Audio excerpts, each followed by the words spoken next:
We're going to be talking about testing procedures for the Atlas project's ITK Stave cores, and that will be explained. To start off, we're going to just give a light dusting of particle physics. I'm sure you've heard a bunch from the previous talks, but some key things to note here are just the split between two particle classes of fermions and bosons, fermions consisting of quarks and leptons, and quarks and leptons all being able to come into compound particles, some of which are called hadrons, if they're made up of only quarks. And the way to study particle physics of looking at particle interactions through collisions is a major part of what we're doing. Now we're going to discuss Atlas project and Large Hadron Collider. So the Large Hadron Collider is the biggest particle collider in the world. It's in CERN. It's at CERN in Geneva, Switzerland. It has a 27-kilometer circumference, and it reaches 13.6 tera-electron volts of collision energy. So how it works is it starts with some hydrogen, and it goes through an electric field, stripping off the electrons, and it becomes just bunches of protons going around these circles. And as it accelerates further, it goes into larger and larger circles, using magnetic fields to steer along, and RF signals to accelerate them and put the protons into cavities, sorting into bunches that are split between like tens of nanoseconds apart. And higher collision energy is important because that leads to new particle discoveries and new information about particles. And we're going to be talking specifically about the Atlas detector, which is a general purpose detector. So it can detect many things. For 2029, the Large Hadron Collider will be upgraded to a higher luminosity called high luminosity, LHC. And it's going to do this with a higher beam accuracy, focusing protons closer together, as well as adding more magnetic fields to steer the protons better. And to power these magnetic fields, there will be superconducting lines up to 100,000 amps, which is kind of crazy. And this will lead to more interactions within the detectors. At Atlas, it'll become 200 interactions per bunch crossing, which the protons are separated into bunches. And instead of like 38, which is what it was before, there'll be 200 interactions, which is a big jump. So the detector that we're specifically working on, again, is the Atlas detector. Atlas stands for toroidal LHC apparatus, and it's a pretty big system in all. This detector specifically participated in the discovery of the Higgs boson and has been running since 2008. That's been a while. So obviously, as you can imagine, it's gone through some wear and tear, and its life is actually a bit beyond what the original plan was. So it's about time due to an upgrade.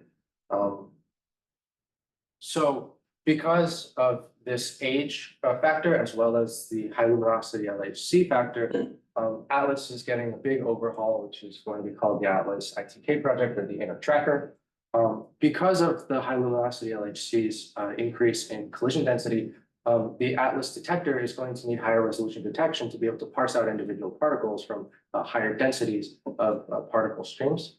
And this is going to require upgrades to the detectors, upgrades to the cooling systems, and upgrades all to enable the Atlas detector to be able to see things within higher amounts of particles and also withstand more radiation. And this is all going to lead to an efficiency and tracking increase, an increase in tracking efficiency that's going to result in about an average overall occupancy of less than 1%. And the main operational reasoning is that particle interactions can ionize things. So the major way that the Atlas ITK is going to be detecting things is through detecting changes in electrical field because of the ionization of particles within the detectors. So silicon wafers will be here detecting electrical changes. These are going to contain many microchips that process signals, amplify them so that they can produce readout. And there's going to be an entire barrel full of these kinds of detectors, as well as many other kinds of specific detectors. These are called strips. There's also going to be pixels. They look very different. but they all do the same process of detection. And this is also that there's more detectors running at the same time, so that there's a reduction in occupancy. And these strips are specifically what we're working on. And the part in the middle is very specifically the part that we're interacting with, which is called the stave core. So there are some key components to the stave core. Most importantly, we have the bus tape, which contains all the electrical interfaces for the readout chips that are going to be on top of it, such as like the silicon sensor. And then inside of the stave core, it's going to be made out of a carbon honeycomb, so it's lightweight and it's durable. And within that, there's going to be some high thermal conductivity foam and titanium cooling tubes so that the stave cores can be cooled while the detector is running and experiencing high temperatures. So within this stave core, there are a lot of tests that need to be done to ensure everything's running smoothly to a very high precision. So we have kind of 4 tests that we do here at Wright Lab to ensure this, kind of testing each component of the structure, and we're going to go through those tests. So yeah, our summer was spent kind of repairing and improving system tests on all of these 4 different components of the stave core, and running a bunch of these tests as well. So we're going to start with the power and electrical interface, the bus tape. I have a little example for you guys here. You can probably pass around. You know, you want to go this side? Yeah, we want to go this way or You go this side. Okay. Yeah, so this is like an old one. You want to go to the next slide? Sorry, this is an old one, so it's not. You don't be like you be gentle, but like we're not going to be using it at all. It's from an old manufacturer. So on the bus tape, it has a bunch of traces that give electrical interface to the trackers on top of it. It's about 1.4 meters long and about 134 millimeters wide. It's produced at CERN, and on this bus tape, important things are these little circles here, which are called fiducials, and they are measurement reference points that are used throughout each of the tests to locate specific parts of the bus tape, like these open parts, these open pads that we can probe down and electrically test. And it gives data speeds up to 640 megabits per second, which is pretty cool. So to do these electrical tests, we have the bus tape testing robot, the BTTR. There's one in the US and one in the UK, and it does autonomous electro measurements. There's about 400 measurements that it does, as the tape is pretty big. And it can't really be done by hand because there's so many, and also you have to go like all the way across the tape. So doing this by hand and being so precise would be pretty much impossible. It also measures high voltage leakage current using 1,000 volts, and the specs on that are pretty low, less than 20 nanoamps. So within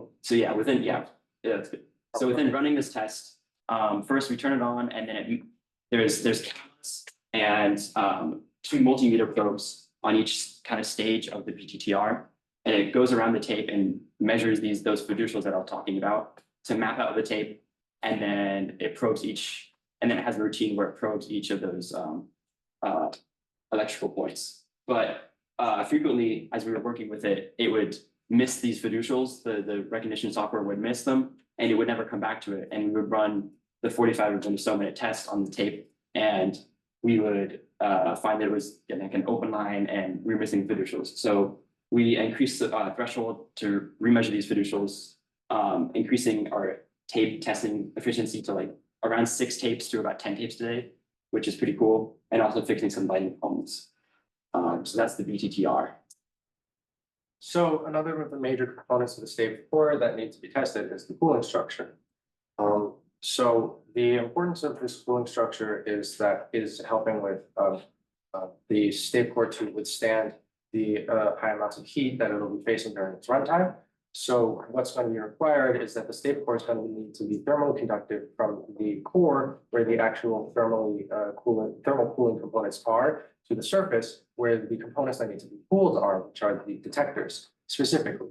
This is also a test of construction, because as the stave core is being built, most of the structural connections that are being made are made using adhesives of varying viscosities.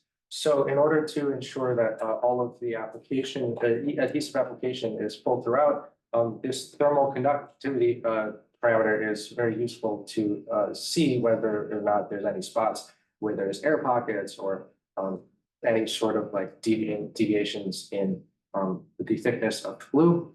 So the way that this test works is there's, as we have stated, a tube running through the entire structure in the center, and this is hooked up to a chiller, which maintains a specific temperature throughout the internal cooling tube.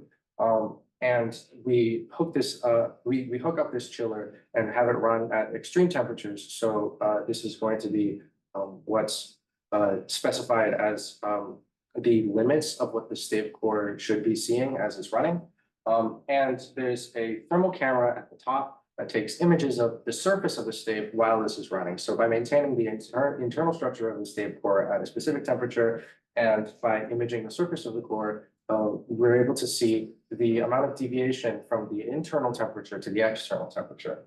And what this is measuring is ultimately thermal impedance, which is a parameter that allows us to quantify the amount of thermal conductivity, and the specifications are based off of the deviation and how large the deviation we should be seeing with the thermal impedance.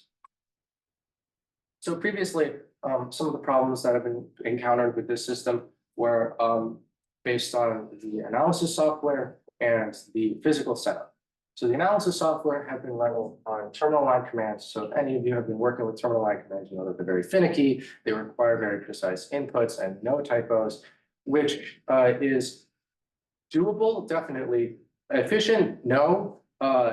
So one of the tasks that we worked on was converting this terminal line system into a user interface system that's much more forgiving, that checks your inputs for you, and it actually doesn't require you to put as many inputs into the interface for you to analyze. And it has capabilities for batch analyzing files in large groups at a time. Now, the physical setup we've been seeing had some problems, some of which were leaks and also a lack of coherence between our system and the system of our partner groups in the UK at Queen Mary University. So as soon as we saw the leaks in the beginning of the summer, these factors came together and the dry box started to have a replacement being built. So our current setup, if you could see before, is that the stave is lying flat. The new setup will have it standing up on its side with mirrors at 45 degrees on both sides. So the imaging camera at the top will be able to A, see both sides of the stave at once, and B, the stave core will not actually be touching as much stuff. So there will be less thermal conduction from the stave core to the outside of the box. Another thing that's important to measure is to ensure is that each of the detectors is actually able to adhere to the stave core, and this is based off of flatness. So we have a module that is made of silicon and can be made flat on the bottom, and we need to make sure that the stave core surface is flat enough to have that module sit on there effectively and have enough surface area for glue to attach it. Now, the specific glue that we're using to attach this is very, very non-viscous, so that's important to do. And the way that we measure this is through touch probe measurements. So this machine that we're using is based off of it. You have the surface and it touches the thing, and then it measures how high that is, and it just keeps on doing that, and then you get a very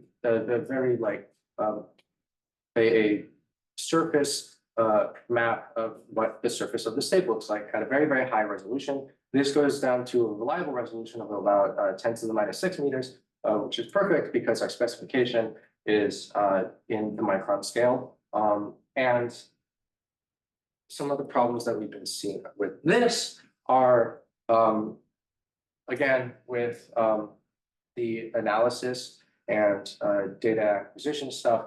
So the updates that we made were adding a new finer matrix to get higher resolution of the surface of the stave, so we wouldn't miss any kind of out of spec points if they were in between the touch probe measurements. And as well, the implementation of another user interface just to, again, streamline data analysis and display the results quickly. And finally, we have locking point collinearity. So on the Stave core, there are these 5 points called the locking points that will be used in the Stave insertion into the barrel of the detector. And on these locking points are little cones that you can see zoomed in there that the robot called the OGP Smart Scope can measure. And it uses optical automated routines to take measurements of multiple locking points. And our table is actually not big enough for the whole Stave core to go across. So it actually stitches together 3 different sets of data to do this. And so this is a kind of a procedure of the insertion of the Stave core into the barrel. And as you can see, the clearances for the locking points and everything else must be very tight. The Stave gets inserted into this jig kind of thing, and then gets inserted there. And then this really long Allen key gets inserted through each of the locking points to screw something in at the very end. So if they're not aligned even just a little bit, it won't work. So with this test, we added another user interface as the analysis code was not very user friendly, which gave it more file organization.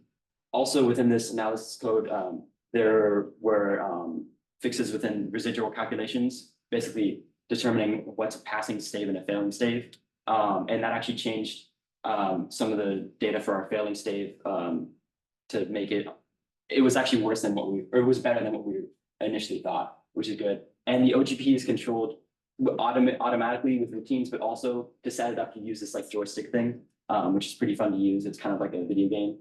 And then here's another picture of an insertion procedure using those locking points, and you can see everything's very tightly packed. So decision required. So the next steps for the Atlas ITK project are transitioning to the production stage. We're currently in the pre-production stage, which involves a lot of revisions of the design. That's actually an old Stave design. We're working with a different Stave bus tape design now. We're also there's also a lot of revisions of the metrology, as you could see with the new dry box and the specifications for that metrology. So there's a lot of discussion around what exactly should be considered passing and failing in both thermal and flatness test routines. There's also a bus tape production rate that's kind of low and unstable. It's definitely going to get higher as we move to production stage. But this is also that the problems with production can be spotted, fixed, worked out, and everything can be prepared for before moving to production, because production is going to be a lot of production. We're going to be looking at making 227 Stave cores in total at a rate of 2 cores per week, and this is going to entail a high uptime of all of the testing routines and all of the machines involved in these testing, with parallel testing between here at Wright Labs and all the other facilities in the US, which include Brookhaven and Berkeley, and as well as facilities in the UK. And this is going to be about batches of 40 bus tapes per month for us here at Wright Labs and our BTTR. I'd like to thank Paul, Brandon, Mark, and Tommy, and Jeff, who are all here right now, and everyone else who worked with us this summer. Thank you.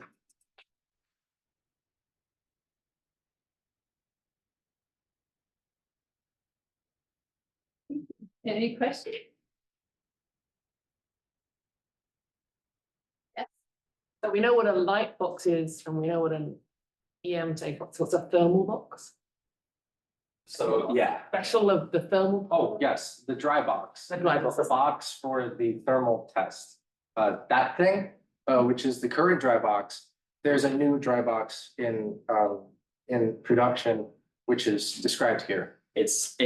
we pump lab air into it, so we reduce the relative humidity to very low. Because as we're going to extreme temperatures, the dew point can mess things up with the circuit boards on top that we want to avoid. Yeah, and the BTTR is also kind of in a dry enclosure because we were seeing some humidity variations that were affecting high voltage measurements. So yeah, I guess 2 dry boxes. Yeah. So following on from that, it's just going to be in a normal environment in Atlas. So does it not have problems ultimately that you're going to have humidity? The testing is going to be at the limits of what the Stave core will be seeing, so we don't want to put too much strain on Stave core while it's going through all these testing routines. And the humidity with the BTTR is mostly just affecting measurements. So it's the humidity in the air is going to be messing with what we're seeing on the computer. But the bus tape measurements, while inaccurate, are still like runnable. You can still run them. You're just not going to get good measurements. So the other statement is that the inner tracker of Atlas is a dry air nitrogen.